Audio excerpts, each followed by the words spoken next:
몇 달 전에 욥기 설교를 42장 1절에서 6절 했습니다. 그러면서 욥기에는 예언적 의미가 있어 또는 예언서로서의 기능과 역할이 있다고 그랬습니다. 오늘 그 약속, 그때 그것을 잠깐 전한다고 했었는데 오늘 그 약속을 지키려고 이 말씀을 준비했습니다. 물론 약속을 지켜야지 한 게 아니고 말씀에 감동이 있어서 준비하다 보니 자연스럽게 지키게 됐습니다. 그리고 이제 예언적 의미와 더불어서 전에 작년인가 재작년에 엘리후는 뭐가 달랐는가 라는 그런 제목의 설교가 있었습니다. 욥의 친구들하고 엘리후의 말을 들어보면 사실상 별로 다르지 않습니다. 그런데 하나님이 엘리후는 책망하지 아니하시고 욥의 친구들은 오늘 보면 아주 호되게 책망하시면서 번제물을 바치라 그럽니다. 속죄의 제 의미가 있죠. 그러 하나님 앞에 기도하라 그럽니다. 그러면 너희 잘못을 용서해 주겠다 그럽니다. 그래서 엘리후가 욥의 새 친구하고 뭐가 달랐는가에 대해서 설교할 때 욥의 새 친구의 잘못이 무엇인지 그때 설교를 했습니다. 왜 제가 이 말씀 드리냐면 오늘 설교의 초점은 욥의 친구 3명이 나오고 욥이 나오는데 욥의 친구들에게 하나님이 하신 말씀입니다. 직접적으로 말씀하신 욥의 친구들이고 그 일의 수행에 욥이 잠깐 등장할 뿐입니다. 그리고 일의 결과를 얘기할 때 욥이 나옵니다. 그런데 하나님이 욥의 친구들에게 수행을 명령할 때 너희가 잘못했다고 말합니다. 그 잘못이 뭔가를 설명하지 않고 지나가면 좀 부족하기 때문에 잘못이 무엇인가를 말씀드려야 되는데 그것은 전에 했던 설교로 대신하고, 그러니까 엘리후는 무엇이 달랐는가 설교에 아마 들어보면 이 친구들의 잘못이 나올 겁니다. 그때 들은 것을 아마 물론 기억을 잘 안 나실 것이고 설교한 저도 역시 다 온전히 기억이 안 나지만 그것은 시간 관계상 그 설교로 대신하고 오늘은 그들의 그 잘못이 인정된 결과물을 가지고 하나님께서 그 다음에 하신 일을 통하여 주시는 말씀, 제목과 같이 욥을 통하여 우리에게 보여주시는 이가 누군가, 그것이 어떻게 우리에게, 그러니까는 보여준다는 말은 욥 자신이 아니죠. 이전에 누군가를 보여준 게 아니라 다음에 누군가를 보여주는데 욥이 누구를 보여주는가? 욥의 친구들의 죄의 사함을 하나님께서 주시는 그 과정에서 욥을 통하여 누구를 보여주시는가? 물론 여러분 다 벌써 감을 잡으셨겠지만 그 말씀을 듣고자 합니다. 그러다 보니 욥기에서 자연스럽게 욥기라는 성경은 예언서에 속하지는 않는데 실제적으로는 예언적 의미가 있구나. 시편이 예언서는 아니죠. 그러나 시 안에는 엄청난 예언이 있죠. 창세기를 예언서라고 말하는 사람은 없습니다. 그러나 실제로 창세기 안에 들어있는 예언을 빼면 뒤의 예언들을 해석하기도 어렵고 무의미해질 그럴 정도로 창세기에는 예언이 가득합니다. 그런 것처럼 우리가 욥기 안에서 하나님의 예언, 그리고 그 예언이 지시하는 한 인물을 찾아보도록 하겠습니다. 아까 우리가 성시교독에서 읽은 요한복음 5장 말씀에 너희가 성경에서 영생을 얻는 자고 이 성경을 부지런히 연구한다 그랬어요. 부지런히 연구하니까 그 성경이 누구를 가리키는지 보인다 그랬죠. 그 앞에 연구는 우리의 몫입니다. 자, 7절을 보십시오. 친구들의 말이 어떤 의미에서 옳지 않았는가는 아까 말씀드린 대로 예전 설교에서 한 2번 정도 한 설교에서 다시 확인해 보시면 다시 기억이 나실 겁니다. 오늘은 욥에게 명하신 일, 욥이 하는 일, 친구들에게 명령되어 있지만 욥이 하게 된 일을 통하여 하나님 주신 계시를 받고자 합니다. 자, 욥이 일단 친구들보다 더 옳다 그랬습니다. 이 부분에 대해서는 예전 설교에서 그렇게 또 강조하지 않은 것 같아요. 물론 하나님께 친구들보다 더 솔직했다, 모르는 건 모른다 했다, 이건 옳지만 그래도 무언가 더 옳은 말을 했다 합니다. 근데 우리 기억에 욥은 맨날 하나님 앞에 막 항변하고 불평한 것밖에 없지 않습니까? 그런데 욥이 도대체 무슨 말을 했길래 욥이 친구들에 비하여 하나님 듣기에 옳은 말을 했을까요? 하나님 분명히 말하면 내가 너와 내 두 친구에게 노하나니 이는 너희가 나를 가리켜 말한 것이 내 종 욥의 말같이 옳지 못함이니라. 욥이 옳은 말을 했답니다. 기억나십니까? 잘 기억 안 나시죠? 그 중에 한 가지를 꼽아보겠습니다. 7장 20절 21절 한번 보십시오. 7장 20절 21절을 보시면 제가 읽어볼게요. 사람을 감찰하신 이여, 내가 범죄하였던들 주께 무슨 해가 되오리까? 어찌하여 나를 당신의 관역으로 삼으셔서 내게 무거운 짐이 되게 하셨나이까? 주께서 어찌하여 내 허물을 사하여 주지 아니하시며 내 죄악을 제거하여 버리지 아니하시나이까? 내가 이제 흙에 누리니 주께서 나를 애써 찾으실지라도 내가 남아있지 아니하리이다. 언뜻 불평으로 보이죠? 그렇죠? 불평으로 보입니다. 그런데 여러분, 이 불평이 있을 수밖에 없는 이유가 뭡니까? 이 불평의 내용이 뭡니까? 정말 많이 쳐다보시면 시간만 갑니다. 본문을 보고 딱 깨닫는, 자, 불평의 내용이 뭐죠? 왜 용서 안 해주냐는 얘기죠. 왜 용서를 안 해줘서 날 이렇게 내 스스로 내 죄의 짐을 지게 힘들게 그대로 두십니까? 무슨 말입니까? 나 죄 지었습니다 이야기입니다. 나 죄 지었습니다. 번역이 조금 이렇게 판단을 내리기 어렵게 되어 있습니다. 20절 전반부에 사람을 감찰하신 이여, 그 다음에 문제입니다. 내가 범죄하였던들 주께 무슨 해가 되오리까? 이게 여기 일반적인 어법에서는 내가 죄를 짓든 말든 무슨 상관이 있습니까? 뭐 이렇게 보통 쓰이든지, 아니면 내가 죄를 지었다 하더라도 그것이 뭐 얼마나 된다고 주님께 영향을 미칠 수 있겠습니까? 내가 죄를 좀 짓는다 해도 그게 하나님께 영향을 미칠 만큼 뭐 큰일입니까? 뭐 그런 건 아니지 않습니까? 뭐 이런 식으로 해석이 될 여지가 다분한 그런 번역입니다. 근데 본래는 그렇게 번역이 되면 안 되죠. 만약에 그렇게 번역이 되면 어떻게 되냐? 사실 내 죄 지은 거 별것도 아닌데, 그죠? 아무것도 아닌 것 같고 하나님이 막 죄를 이따만히 큰 거나 진 것처럼 나를 막 이렇게 힘들게 하는 것처럼 이렇게 돼버린다고요. 즉 자기가 지은 죄의 크기와 자기가 받는 고난의 크기가 안 맞다. 이런 식의 불평이 돼버린다고요. 그게 아니죠.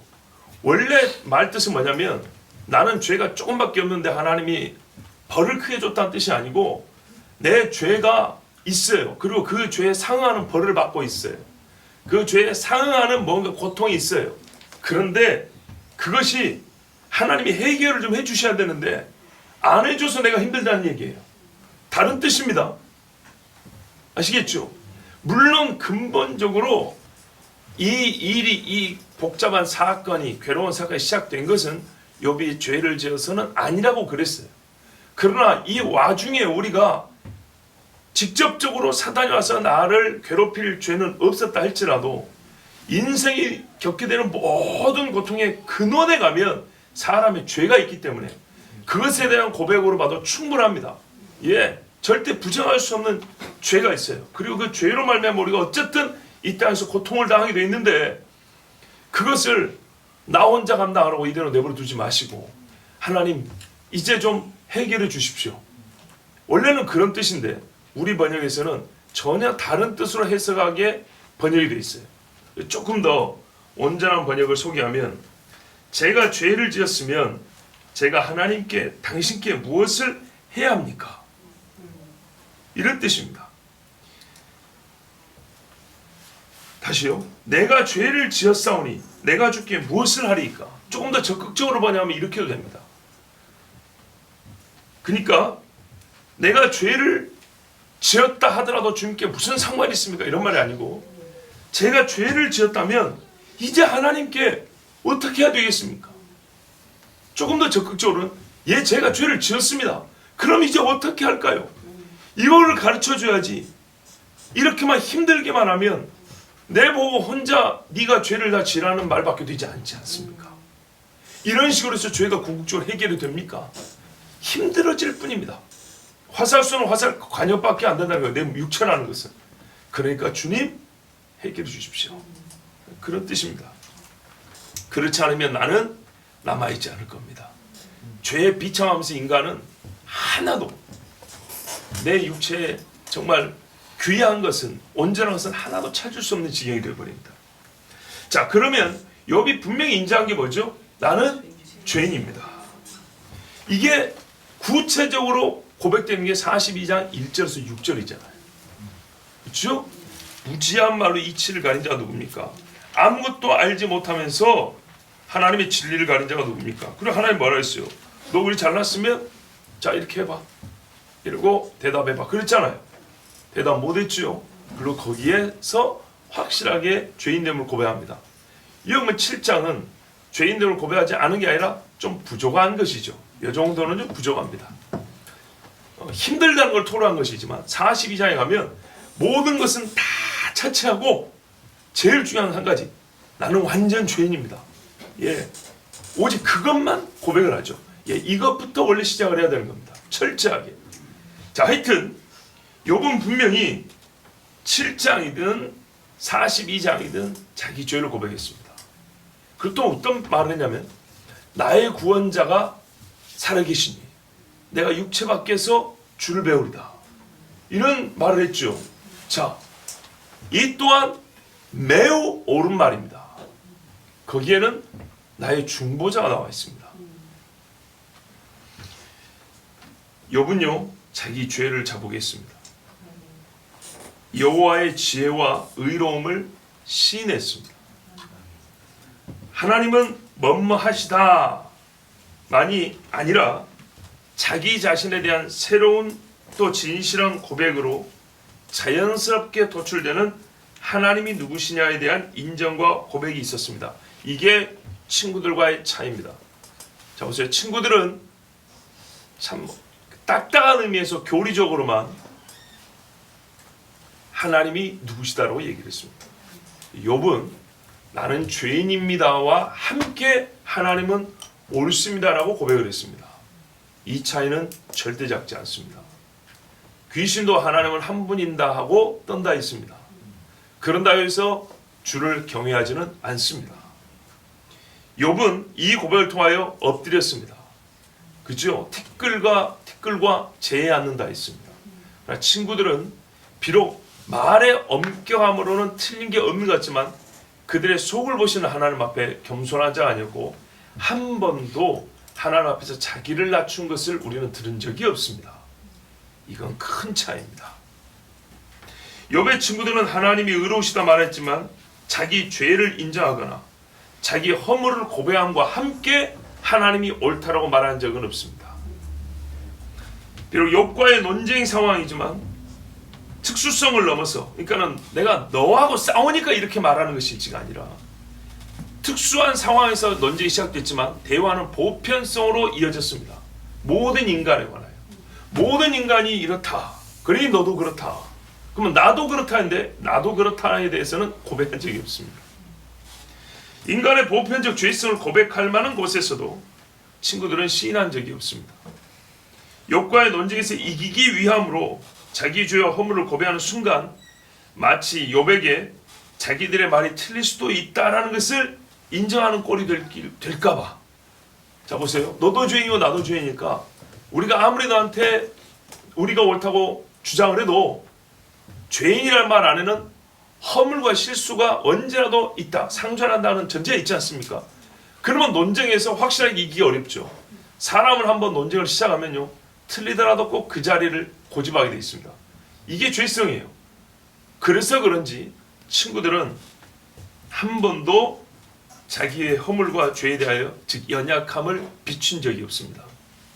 이것은 하나님 보시기에 옳은 모습이 아닙니다. 즉 너희가 대답할 말을 준비한다 할지라도 온유와 겸손으로 하라 그랬는데 친구들에서는 그것을 찾아보기 어려웠습니다. 자, 이와 같은 태도는 욥과의 논쟁에서 자기 정당성을 주장하는 자세로는 쓸모 있었을지 모르지만 상대가 하나님일 때, 우리의 대화를 듣고 계신 이가 하나님이라는 것을 인정할 때 하나님이 직접 나서서 이 친구들을 대면하면 아무짝에 쓸모없는 말, 하나님께 칭찬을 들을 수 없는 말, 이처럼 겁없는 말을 한 것을 크게 후회할 말, 그런 말이 됩니다. 그러므로 여러분, 여호와 하나님을 대면하여 볼 때 인정받지 못할 말은 하지 마십시오. 그것이 지혜롭습니다. 옳습니다. 자, 이렇게 해서 옳지 못함으로 말미암아 하나님이 책망을 하시면서 인자와 긍휼이 많으신 하나님은 이 친구들이 그 죄와 허물에서 자유롭게 벗어날 수 있는 길을 마련해 주셨어요. 8절을 보시면 그런즉 너희는 수소 7과 순양 7을 가지고 내 종 욥에게 가서 너희를 위하여 번제를 드리라 그랬어요. 7은 우리가 보통 완전 의미를 가지고 있다고 그러잖아요. 근데 그 전에 여러분, 우리가 이 비슷한 말할까요? 이 제사법을 본 적이 있어요. 어디에 있냐면 민수기 23장에 가면 발락이, 모압 왕 발락이 저기 메소포타미아에서 발람 거짓 선지자를 데려왔는데 이 사람이 3번이나 이스라엘을 저주하려다가 저주를 못하게 되죠.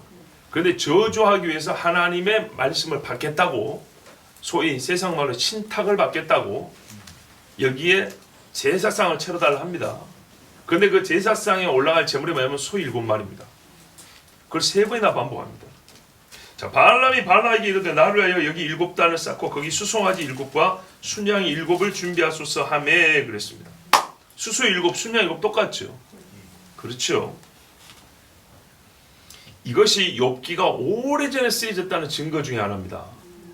무슨 말씀이냐면 이런 식의 제사법은 율법이 가르치지 않습니다. 욥은 여호와를 경외한 사람이죠. 만약에 율법 시대 이후 사람 같으면 율법에 따라서 했을 겁니다. 소하고 염소는 율법 압니다. 아니요. 항상 사람은 신에게 제사할 때 짐승을 바쳤습니다. 물론 그 뿌리는 아담과 하와의 제사에 있습니다.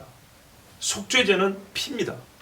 그런데 하여튼 이 일곱이라는 것은 율법을 모르던 사람들도 하던 방식입니다.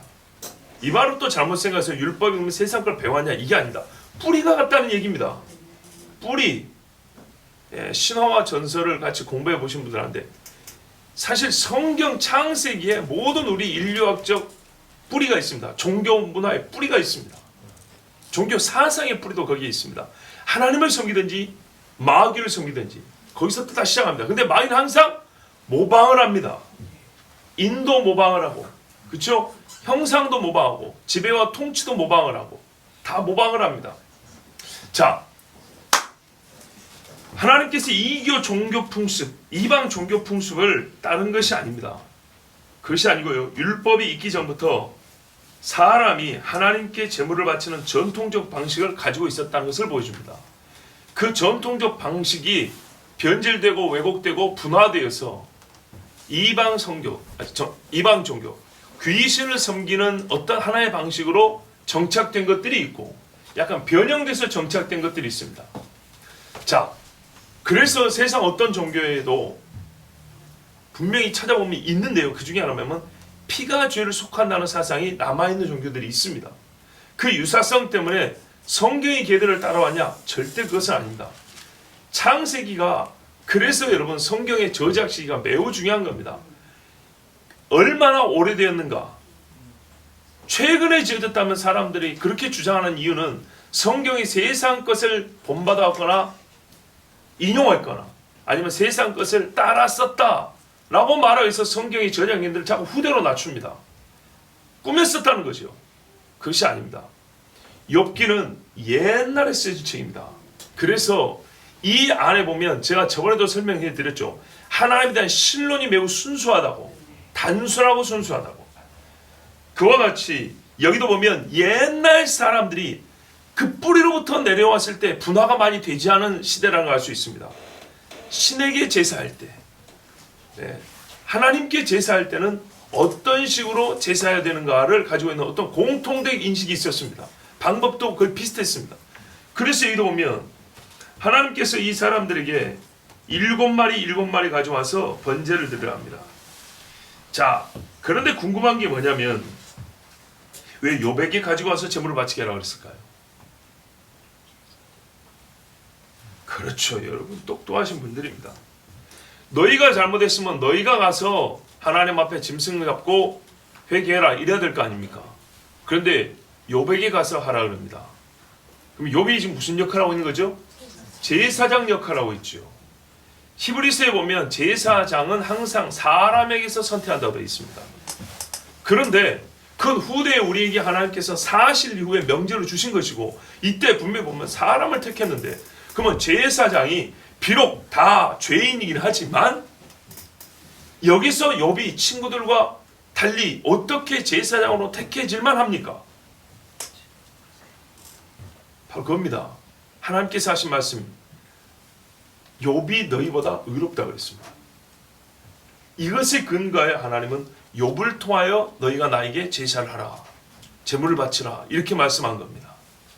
자, 한 가지씩 우리가 이렇게 살펴보면 연구하거니와 깊이 하나씩 살펴보면 누구를 가리키는지 볼 수 있습니다.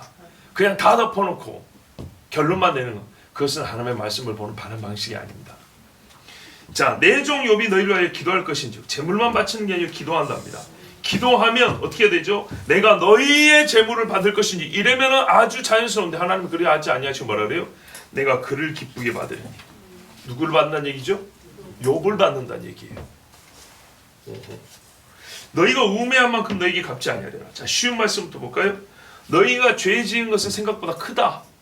항상 우리는 크다는 거 알아야 됩니다. 하나님의 은혜는 생각보다 더 크고요, 우리 죄도 내가 생각한 것보다 큽니다. 너희 죄가 큰데 너희는 우리가 그렇게 큰 잘못을 했나 하겠지만, 너희는 매우 큰 죄를 졌다. 뭐 하나 있죠? 입놀림 하나 있어요. 그런데 너희의 우매한 그 입놀림 그대로 갚으면 사실상 죽어야 되는 겁니다. 짐승이 피를 흘렸단 말은 죽어야 된다는 얘기예요. 그런데 어떻게 한다는 얘기예요? 그대로 갚지는 아니하신다. 이 시편 말씀과 같습니다. 그래서 하나님께서 그대로 갚지는 않겠다. 뭐 하면요? 욥이 기도하면. 요즘 말로 중보기도죠. 친구들을 위하여 하는 기도, 중보자로서 하는 기도입니다. 자, 제물을 대신 바치고 대신 기도하는데 죄사함을 받는 것은 친구들이다. 아브라함이 롯을 위해서 그렇게 했지요. 모세가 금송아지 섬긴 이스라엘을 대신해서 하나님 앞에 그렇게 기도했죠. 그리고 롯은 구함을 받고 이스라엘 백성은 그날 다 죽임을 당하지는 않았습니다. 그러나 여러분 조심해야 됩니다. 롯은 살았지만 부정하게 살았습니다. 남은 여성이 부정했습니다. 이스라엘은 그날 역병에서 죽임을 당하지는 않습니다. 많이 살아남았습니다. 그러나 결국 믿음이 없어 광야에서 그 남은 자들도 다 죽었습니다.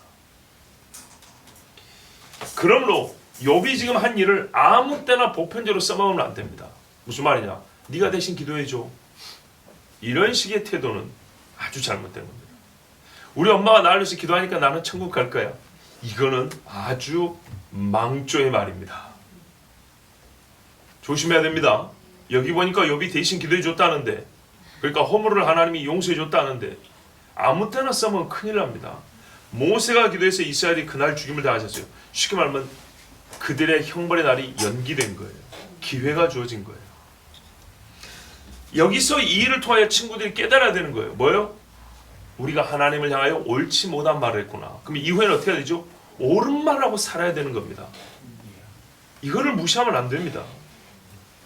이는 너희가 나를 가리켜 말한 것이 내 종 욥의 말같이 옳지 못함이라. 하나님 2번 반복했어요. 자, 다시 한번 그러면 욥의 말이 어떤 의미에서 옳은지 한번 확인해 볼까요? 욥은 뭘 했다고요? 자기 죄를 시인했다. 그런데 또 신학적으로 보면 욥이 나은 것이 있었습니다. 그게 뭡니까? 친구들은 이 땅에서 보응이 다 이루어진다 그랬어요. 그러나 성경은 우리에게 가르치지만, 물론 이때가 고대를 할지라도 욥은 이미 알고 있었어요. 선악의 보응이 하나님은 공정하게 하시나 이 땅에서 그를 다 하시지는 않아요. 그렇습니다. 그래서 악인처럼 죽는 의인도 있고 의인처럼 살다 죽는 악인도 있다고 그랬어요. 욥은 그렇게 말을 했어요. 그게 옳은 거예요. 또 그러므로 성도들에게도 악인과 똑같은 일이 벌어진다 그랬어요. 그렇죠? 이건 전도서도 가르쳐 준 거예요. 그래서 우리 편제상 보면 욥기가 전도서 다음에 있죠. 보통 이렇게 쉽게 말합니다. 잠언이 일반적 상황에서 지혜요, 전도서가 특수 상황에서 지혜요. 그래서 어렵다는 얘기죠. 좀 더 심오하다는 얘기죠. 그리고 그 특수 상황 중에 특수 상황, 가장 이해하기 어려운 상황의 실제가 욥기다. 욥기가 받아들이고 이해되면 이 사람은 정말 하나님이 가르쳐 주신 지혜를 깨닫는다. 그런데 성경은 항상 지혜는, 하나님의 지혜는 그리스도로 말합니다. 잠언에도 보면 처음부터 나 지혜가 창조자가 되어 잔치를 베서러 오라 그런다 그죠. 예수님 이야기입니다. 그러니까 이 지혜서에서는 지혜는 처세술이 아니라 그랬습니다. 생명을 얻게 하는 말이 지혜라 그랬습니다. 그래서 반드시 지혜서에서는 예수님을 발견할 수 있어야 합니다. 또 뭐라 그러냐면 욥은 참 좋은 말, 옳은 말인데 인간이 그래서 죄인이기 때문에 중보자가 필요하다고 말했습니다. 자, 이런 차원에서 욥은 분명히 친구들보다 옳았습니다. 이것을 알지 못하면 신학적으로 하나님에 대하여 신론을 멋지게 펼친다 하더라도 친구들이 구원을 받기 어려울 수도 있습니다. 욥과의 논쟁 상황에서 우리가 모든 걸 다 알 수 없지만 적어도 이대로 가면 그들은 참 표현상 겨우 구원을 받을 수도 있습니다. 자, 이에 대만 사람 엘리바스, 이 친구들 중에 우두머리라고 볼 수 있죠. 나이 많은 사람. 엘리바스와 수아 사람 빌다, 나아마 사람 소발, 다 이방 사람들이죠. 여호와께서 자기들 명령하신 대로 행하니라. 어떻게 했다는 얘기죠? 솔직히 내키진 않았겠지만 두려워서. 돈이 또 얼마 있었을지 모르겠어요. 여행길에 소 7마리, 양 7마리 해가지고 욥에게 가져갔어요. 욥도 고생입니다. 14마리가 3배로 곱해보세요. 얼마입니까? 52마리입니까? 이거 언제 다 잡았겠어요. 지금 아직 병도 안 나왔는데. 참, 여러분 이거 아셔야 됩니다. 예수님의 고난은 겟세마네부터 본격적으로 시작됐다고 그랬습니다. 채찍 전에 겟세마네부터 힘든 몸으로 십자가를 진 겁니다. 계속 가중된 상태에서 고난의 절정이었습니다. 욥이 매우 힘든 상황인데 14마리를 한 사람이 갖고 왔고요. 또 14마리. 그래서 계산하면 3개니까 42마리인가요? 52마리? 42마리죠? 네. 그렇죠. 42마리입니다. 이거를 잡아가지고 하나님 앞에 제물을 올려드렸습니다.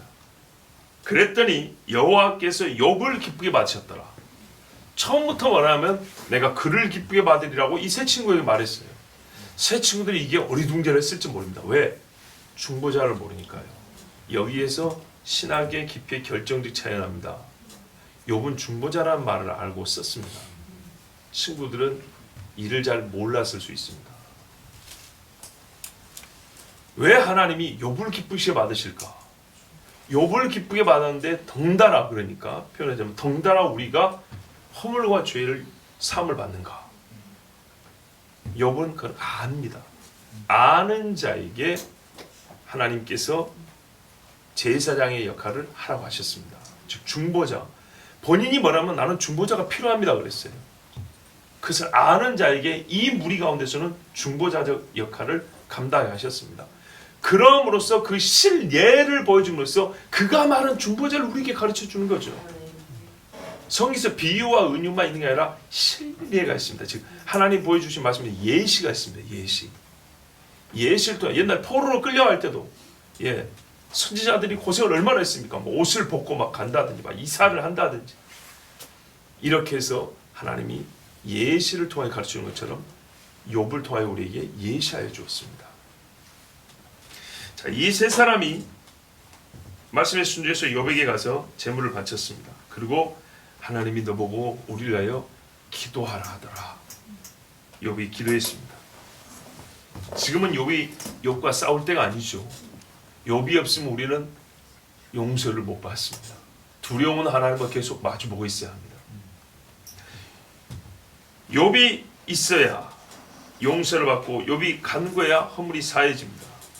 죄인 중에 죄인이라고 저주하고 정죄했던 욥이 지금 거꾸로 죄인인 나를 위해 필요한 사람이 되었습니다.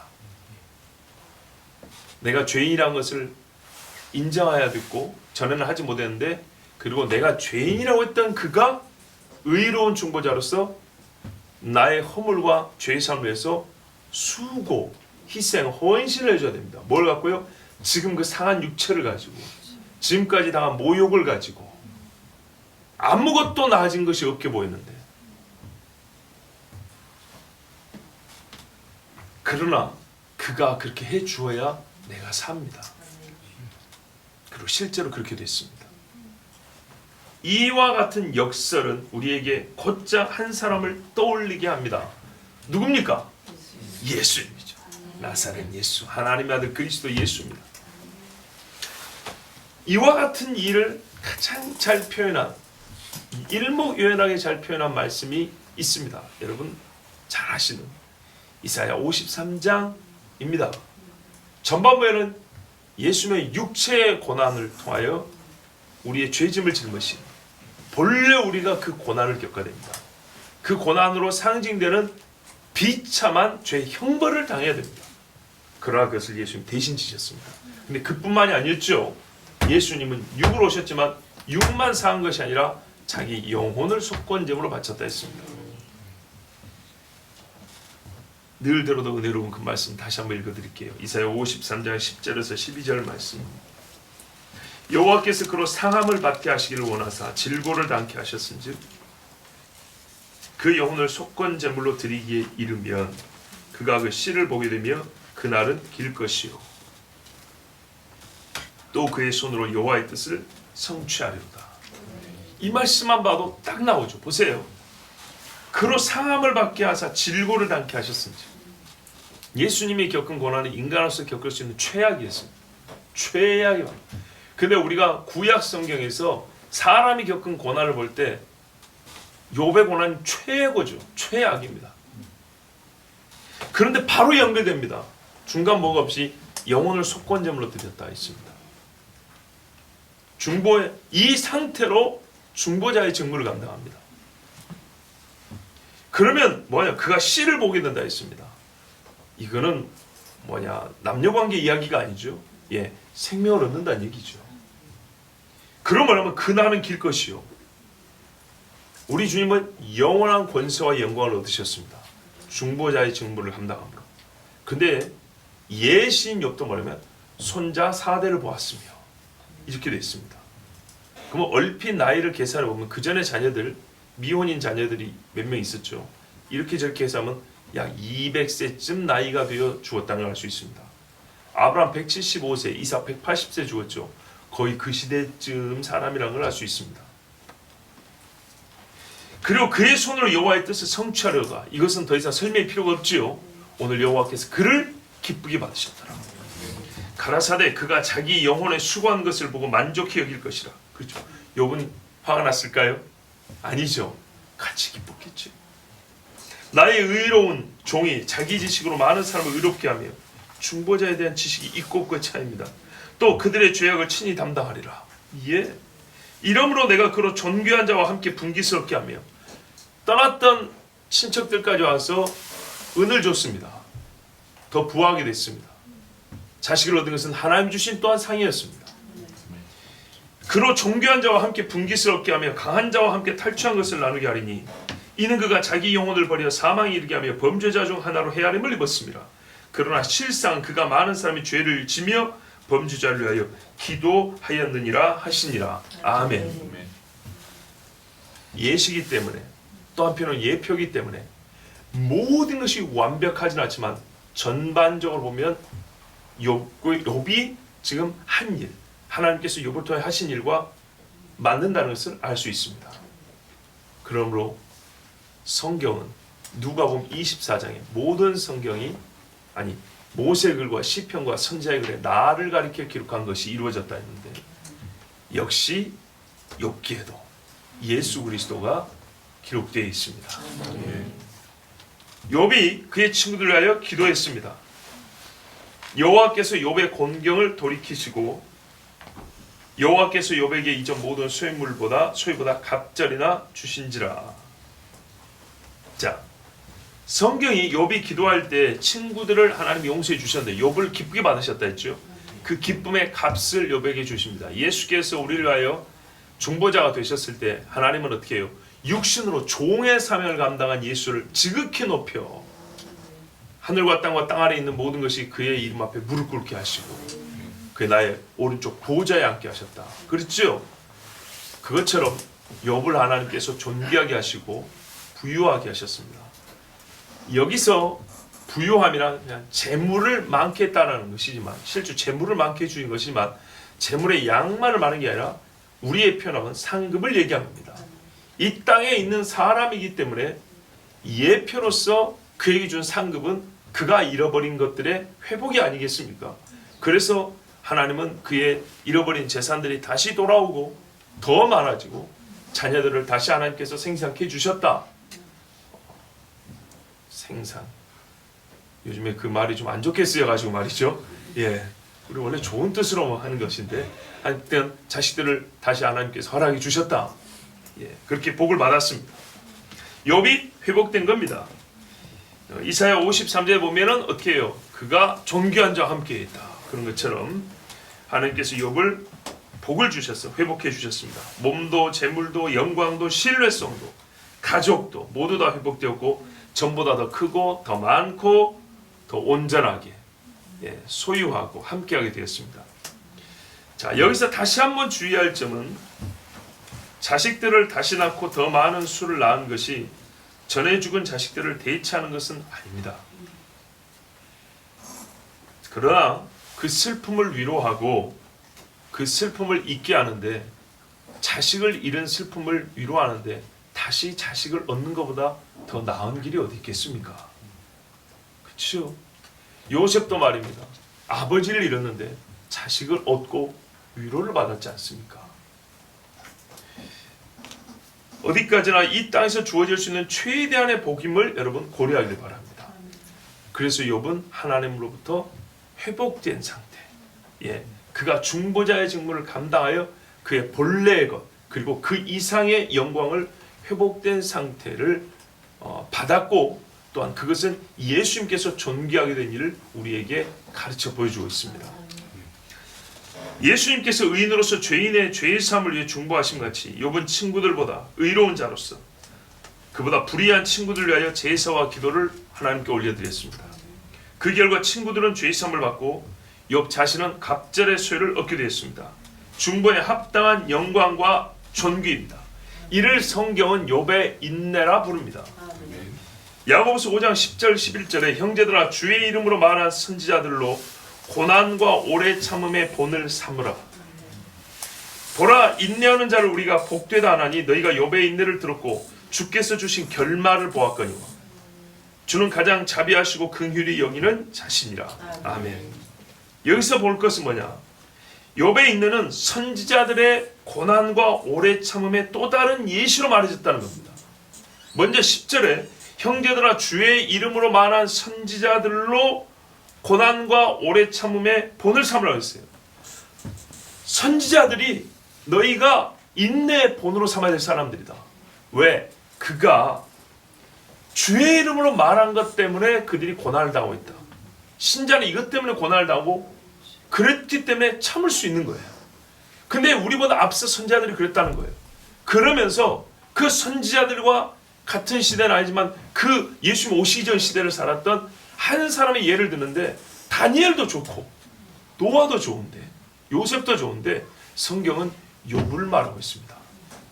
누군가가 욥을 허구의 인물로 치부할까 봐 우리 하나님은 항상 세밀하게 이렇게 말씀해 줍니다. 욥의 인내를 배워라.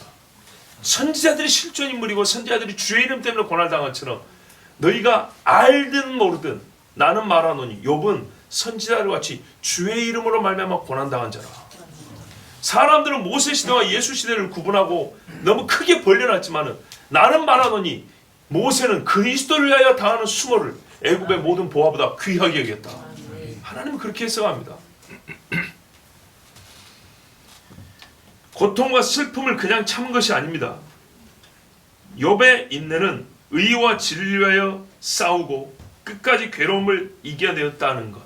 이것이 성경이 인정하는 욥의 인내입니다. 하나님께서 친구들에게 하신 말씀과 일치하다는 걸 알 수 있습니다. 너희는 나에 대하여 옳지 않게 말했지만 욥은 너희보다 옳게 말했다. 선지자들이 주의 이름으로 말미암아 당한 고난 그것을 오래 참았다. 인내했다. 욥도 그랬다. 맞지요?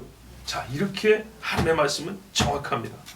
하나님의 의와 진리하여 인내한 자는 예수님께서 교회에게 주신 말씀, 이기는 자에게 약속하신 상급을 받습니다. 이것을 미리 받고 실제로 받아서 우리에게 본유된 자가 욥입니다. 이기는 자가 받는 복, 그가 받았습니다. 자, 여러분, 그런데요, 말씀의 깊은 교훈은 우리를 더욱 놀랍게 합니다. 우리는 욥기 원문을 따라보면 감춰진 또 하나의 놀라운 예언을 발견하게 됩니다. 자, 보니까 10절에 욥이 기도할 때 욥의 곤경을 돌이키셨고 그랬습니다. 맥락적으로 말이 됩니다. 틀렸다는 게 아닙니다. 욥이 지금 얼마나 큰 공격을 받고 있습니까? 공격이 아니라 곤경. 이 곤경에 처해진 욥이 그 어려움에 병도 낫고 가족 관계도 회복되고 친족들도 돌아오고 친구들과 화해하고 이게 모든 게 되돌켜졌죠. 그러니까 맥락적으로 틀린 말은 아닌데 성경 본래 말씀은 이보다 더 깊은 것까지 전달해주고 있다는 겁니다. 그게 뭐냐면 곤경에 해당하는 원어를 보니까 슈빗 이렇게 돼 있어요. 말뜻이 captivity, 포로입니다. 포로. 하나님께서 그를 포로 상태에서 돌이키셨다. 좀 더 말을 자연스럽게 하면 그가 포로된 데에서 자유케 하셨다. 이렇게 되어 있습니다. 그래서 어떤 한글 번역은 아예 그를 사로잡힌 데서 돌이키셨고 이렇게 번역을 했습니다. 자, 그럼 이게 무슨 말이 될까요? 욥이 언제 포로로 잡힌 적 있습니까? 없습니다. 우리가 비유적으로 질병에 걸린 것도 병에 사로잡혔다.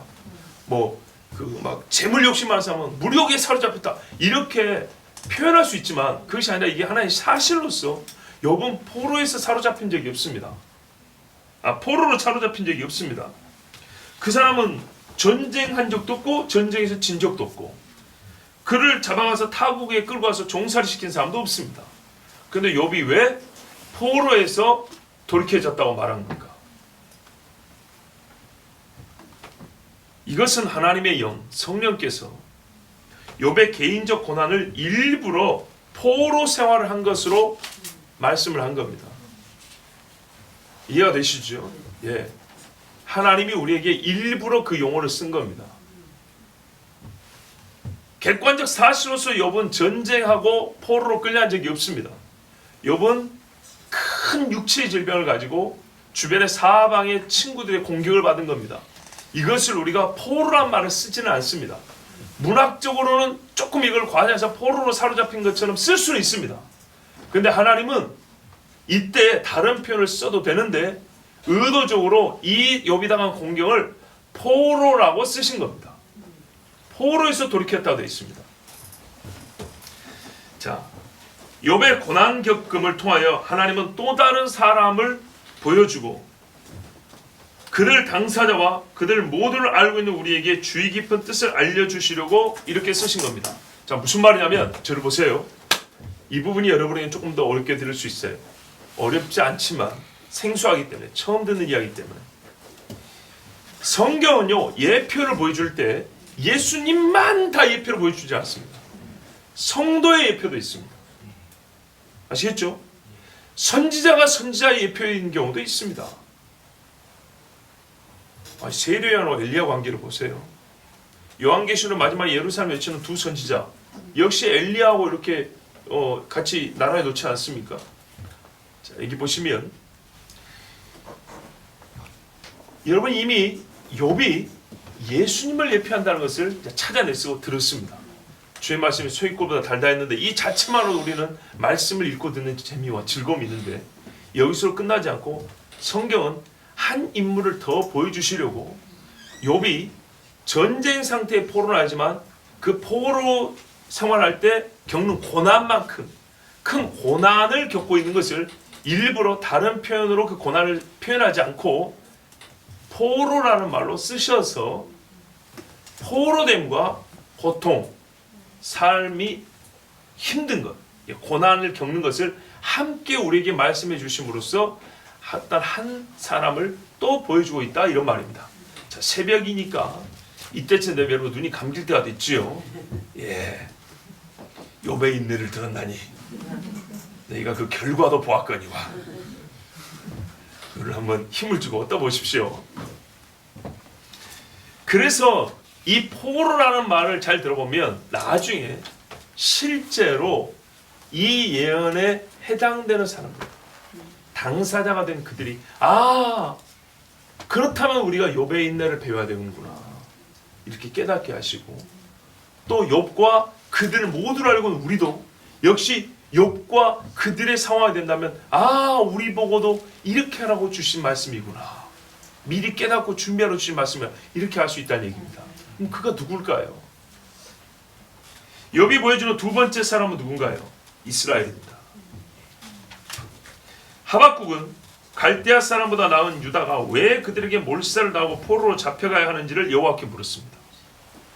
다른 예언자들께서 많이 할 수 있지만 시간 보면서 하박국만 한번 생각해 볼게요. 하박국이 하나님께 물었어요. 내가 보기에는 아무리 별 볼 일 없는 유다라도, 죄가 많은 유다라도 저 갈대아 바벨론 사람들보다 나은 것 같은데 하나님, 어떻게 더 불의한 자가 의로운 자를 심판할 수 있단 말입니까? 그랬죠. 그랬더니 하나님께서 뭐라 그래요? 너희는 너희 죄값대로 받으면 되고 바벨론 저 갈대아 사람은 내가 또 알아서 한다 그랬어요. 더딜지라도 더디지 않으니 기다려라. 그러면서 오직 나의 의는 믿음으로 말미암아 산다 그랬어요. 그렇죠? 이 대답으로 하박국은 위로를 얻었습니다. 나의 의는 믿음으로 말미암아 산다. 그런데 물론 하박국의 질문 맥락에서 보면 여기서 의는 로마서가 주어지기 전 상태에서, 예수님 오시기 전 상태에서 가장 겉보기로서, 겉듣기로서 여기서 의는 이스라엘을 말하는 거죠. 그렇죠? 바벨론에 비교되는 사람으로서 의는 이스라엘 얘기하는 겁니다. 이스라엘 어떻게 해요? 믿음으로 말미암아 살게 될 거다. 때가 더딜 것 같지만 더디지 않고 금세 온다. 그죠? 그 일부를 언제 봤어요? 다니엘은 봤죠. 그리고 그 나중 일은 우리는 앞으로 장차 보게 될 겁니다. 지금 보고 있고 큰 물결을 앞으로 보게 될 겁니다. 더딜지라도 결코 더디지 않고 올 그날, 의인이 믿음으로 말미암아 사는 그날을 하박국은 하나님의 약속으로 받고 위로를 얻었습니다. 여러분, 이스라엘은 포로 생활을 했습니다. 그리고 하나님께서 친히 중보자가 되사 때가 되면 이스라엘을 다시 돌아오게 하셨습니다. 그 포로되면서 돌이키셨습니다. 성경에 이스라엘의 포로되면서 돌아온 것을 노래한 말씀이 얼마나 많은지 모릅니다. 그리고 그들이 돌아왔을 때 어느 땅에서 어떤 민족을 이길 것이며 어떤 생활을 할 것이며 그들의 마지막 어떻게 자세하게 기록되어 있습니다. 정말 자세하게 기록되어 있습니다. 그 중에 한 말씀만 읽어드릴게요. 예레미야 33장 보면 6절에서 8절에 그러나 보라, 내가 이 성을 치료하며 고쳐 낫게 하고 평강과 성실함의 풍성함을 그들에게 나타낼 것이며 내가 유다의 포로와 이스라엘의 포로를 돌아오게 하여 그들을 처음과 같이 세울 것이며, 회복이죠. 내가 그들을 내게 범한 그 모든 죄악에서 정하게 하며 그들의 내게 범하며 행한 모든 죄악을 살 것이다. 10절, 11절, 26절을 보면 나 여호와가 이같이 말하노라. 너희가 가리켜 말하기를 황폐하여 사람도 없고 짐승도 없다 하던, 여기 곧 황폐하여 사람도 없고 주민도 없고 짐승도 없던 유다 성읍들과 예루살렘 거리에서 즐거워하는 소리, 기뻐하는 소리, 신랑의 소리, 신부의 소리와 및 만군의 여호와께 감사하라. 여호와는 선하시니 그 인자하심이 영원하다 하는 소리와 여호와의 집에 감사제를 드리는 자들의 소리가 다시 들리리니, 다시 회복된다는 얘기입니다. 다윗과 솔로몬 때로 회복된다는 얘기입니다. 욥이 포로되면서 돌이켰다. 내가 야곱과 내 종 다윗의 자손을 버려서 다시는 다윗의 자손 중에서 아브라함과 이삭과 야곱의 자손을 다스릴 자를 택하지 아니하리라. 내가 그 포로된 자로 돌아오게 하고 그를 긍휼히 여기리라. 아멘. 그랬어요. 여러분 특별히 세상 끝에 있을 이스라엘의 구원을 예언한 말씀으로 볼 수 있습니다. 그 이유는 예수 그리스도가 에돔에서부터 이스라엘을 구원하여 예루살렘까지 오시는 이스라엘의 왕으로 성경에 예언되어 있습니다. 작년이었던가요? 그 왕에 데려가서 설교한 지 한번 있었죠. 그 길이 어떻게 연결되어 있는지. 그리고 얼마 전에 우리 전사님 통해 들었지만은 에돔에서부터 우리가 사실은 잘 알고 있는 말씀입니다. 이사야 63장 1절에서 6절을 보면 에돔에서 오며 홍의를 입고 보스라에서 오는 자가 누구뇨? 그 화려한 의복 큰 능력으로 걷는 자가 누구뇨? 그는 내니 의를 말하는 자여 구원하기에 능한 자니라. 어찌하여 내 의복이 붉으며 내 옷이 포도즙 틀을 밟는 자 같으뇨? 만민 중에 나와 함께한 자가 없이 내가 홀로 포도즙 틀을 밟았는데 내가 노함을 인하여 무리를 밟았고 분함을 인하여 짓밟았으므로 그들의 선혈이 내 옷에 뛰어 내 의복을 다 더럽혔으니 이는 내 원수가 없는 날이 내 마음에 있고 신원하는 날이죠. 내 구속할 해가 왔으나 내가 먼저 도와주는 자도 없고 붙들어주는 자도 없으므로 이상히 여겨 내 팔이 나를 구원하며 내 분이 나를 붙들었습니다. 내가 노함을 인하여 만민을 밟았으며 내가 분함을 인하여 그들을 축해하고 그들의 선혈로 땅에 쏟아지게 하였느니라. 이 말씀 그대로 보면 어떻게 되냐면 하나님께서 이스라엘을 직접 구원하시는데 욥도 보세요. 아무도 도와준 자 없어요. 그런데요, 문제가 아니라 참 흥미로운 사실은 뭐냐면 성경에 보면 사방 모든 민족이 이스라엘 치러 온다 그랬는데 이사야 64장에 보면 그 구원의 시작 그리고 대표적인 지리적 위치로 선정된 곳이 에돔입니다. 에돔에서부터 예루살렘 성까지 오시는 만왕의 왕의 길을 얘기하고 있습니다. 그렇죠? 예, 그렇습니다.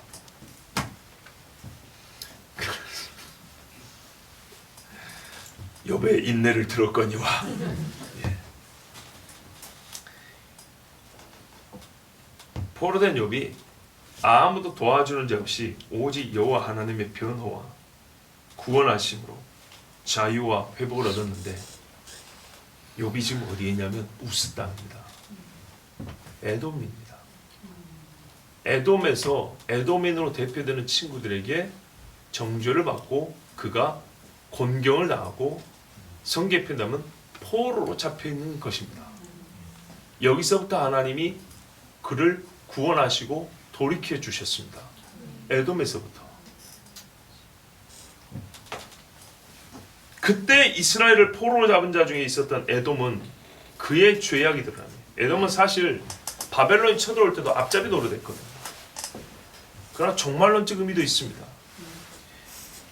이때 이스라엘을 포로로 잡은 자 중에 있었던 에돔은 죄악이 드러나며 시온에 예루살렘에 이를 여호와의 진노의 잔이 이르렀던 그 진노의 잔이 자기 에돔에게 임하여 이제는 에돔이 심판을 받게 됩니다.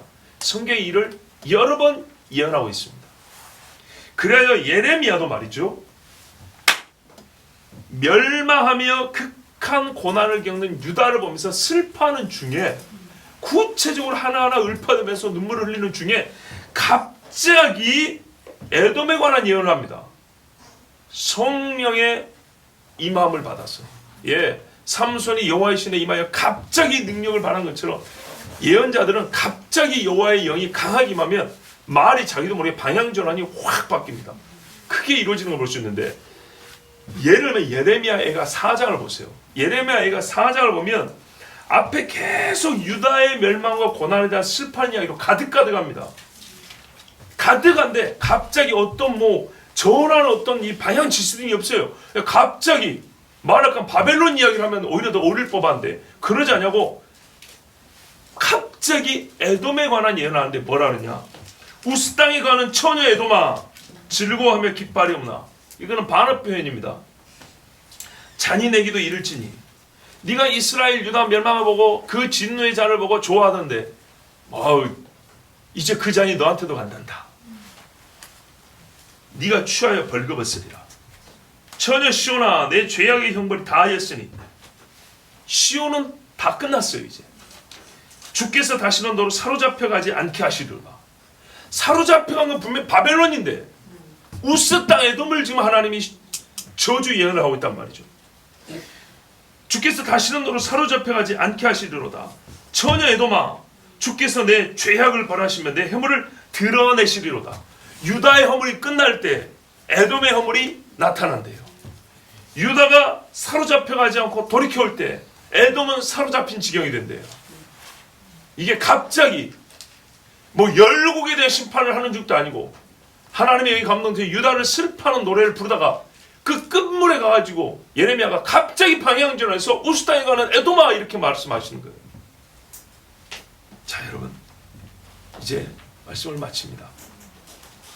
욥에게서 보이는 이 사람은 누굽니까? 예수 그리스도 그리고 이스라엘 곧 야곱입니다. 기도하겠습니다.